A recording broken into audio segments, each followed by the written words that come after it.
Comment? Pour nous, il n'y a pas d'impact sur nos relations avec l'Union européenne.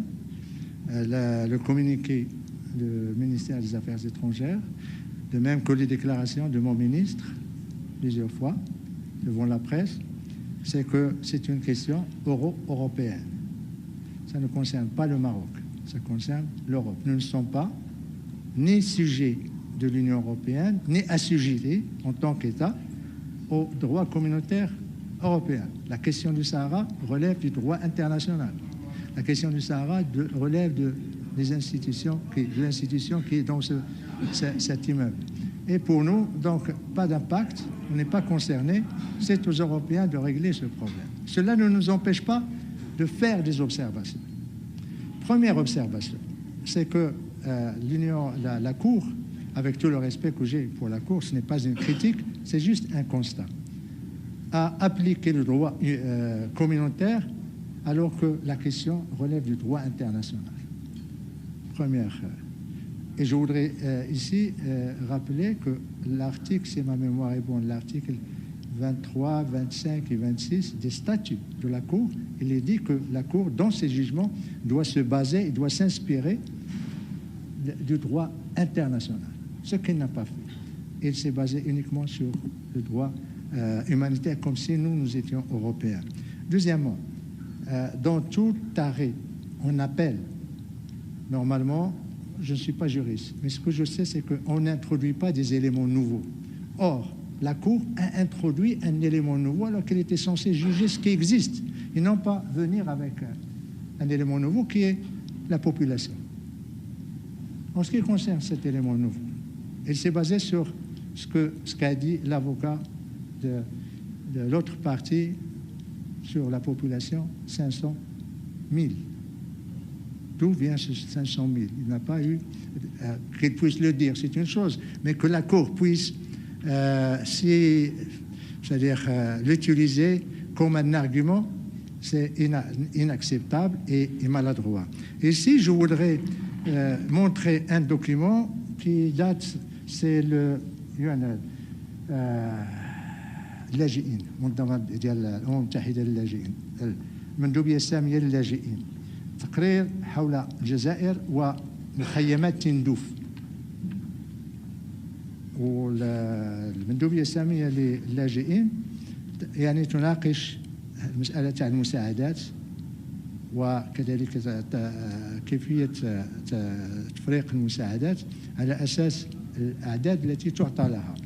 وفي هنايا lessons learned and future outlook، يعني الدروس المأخوذة فيما يخص هذه المساعدات ديال اللاجئين لسنة 23 24 25 يقولون أن العدد السكان 173,600 وزايدين هنايا كما أعطيت لهم من طرف البلد المضيف. Vous voyez, c'est très clair. Le document est très clair, très éloquent. Les Algériens disent c'est 173 000, la Cour européenne dit c'est 500 000. Donc comment faire? Dernière observation pour ce qui concerne la Cour, c'est que la Cour a critiqué l'avis juridique Corel, qui est un avis qui a été demandé par le Conseil de sécurité. Comment une Cour européenne peut-elle se permettre de critiquer un avis qui a été émis par une organisation internationale basée sur le droit international? Vous voyez notre avis sur la Cour, il y a bien sûr ce que nous pensons et ce que nous sommes par rapport à la Cour européenne. Et comment nous voyons, nous restons optimistes et nous disons c'est un problème, je le répète, euro-européen qui doit être réglé entre les Européens et leur Cour. Je voudrais dire une dernière chose sur la contestation. Ce n'est pas la première contestation d'un tel arrêt. D'ailleurs, comme vous l'avez suivi, les pays européens ont publié au niveau des chefs d'État, communiqué après leur Conseil des ministres il y a 10 jours, un communiqué soutenant leur attachement plutôt à relations stratégiques, économiques et de partenariat avec le Maroc. C'est une réponse à la Cour.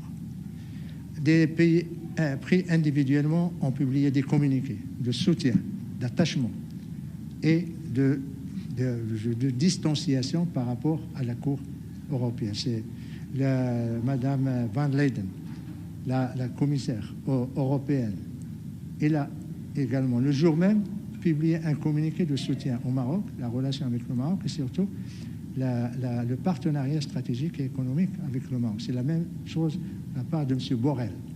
Toutes ces communications versent dans la justesse de la position marocaine, la neutralité du Maroc par rapport à l'arrêt de la Cour, mais également l'attachement de ces pays dans les relations économiques, commerciales, politiques avec le Royaume du Maroc, malgré cet avis de la Cour.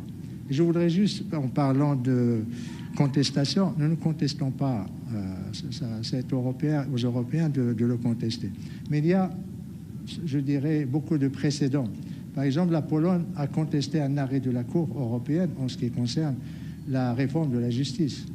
L'Allemagne a contesté un arrêt de la Cour en ce qui concerne la réforme des retraites. Le Royaume-Uni a fait de même quand il était membre de l'Union européenne, parce qu'il a contesté un arrêt de la Cour concernant la taxation des transactions financières et également un jugement contre un terroriste moyen-oriental. La Hongrie a contesté un arrêt de la Cour concernant la liberté d'expression et les ONG. Et finalement, je dirais le dernier, c'est la Tchéquie qui a contesté l'arrêt de la Cour en ce qui concerne la répartition des quotas des réfugiés. C'est dire que les arrêts de la Cour, bien sûr, ne sont pas contraignants pour les Européens, ils les contestent et ils s'adaptent avec ces arrêts. Mais pour nous, nous disons, c'est européen, l'affaire est close.